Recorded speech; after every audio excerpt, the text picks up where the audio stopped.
बघा एक थोडस झालंय तो कार्यक्रम संपला, पण खरंच तुम्हाला या टेंबू योजनेची स्टोरी माहित असली पाहिजे म्हणून सांगतो.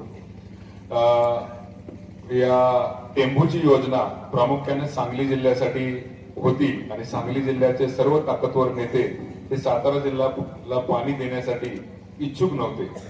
परंतु प्रभाकर देशमुख साहेबांच्या प्रयत्नानं आणि जयंत पाटील साहेबांच्या आणि अनेक अधिकाऱ्यांच्या प्रयत्नानं एक योजना तयार झाली आणि शरद पवार साहेबांनी जयंत पाटील साहेबांना सांगितलं की कसल्याही परिस्थितीमध्ये मान खटावला टेंबूतून पाणी आपण द्यायचा शब्द दिलाय आणि आपण ते दिलं पाहिजे आणि ते जयंत पाटील साहेबांनी मान्य केलं. त्यामुळे प्रामुख्याने सांगली जिल्ह्यासाठी असलेली ही टेंबूची योजना या सातारा जिल्ह्यातील या दुष्काळी भागासाठी देण्याचा निर्णय महाविकास आघाडी सरकारने घेतला आणि त्या निर्णयामुळेच या योजनेचं काम आता सुरू झालेलं आहे.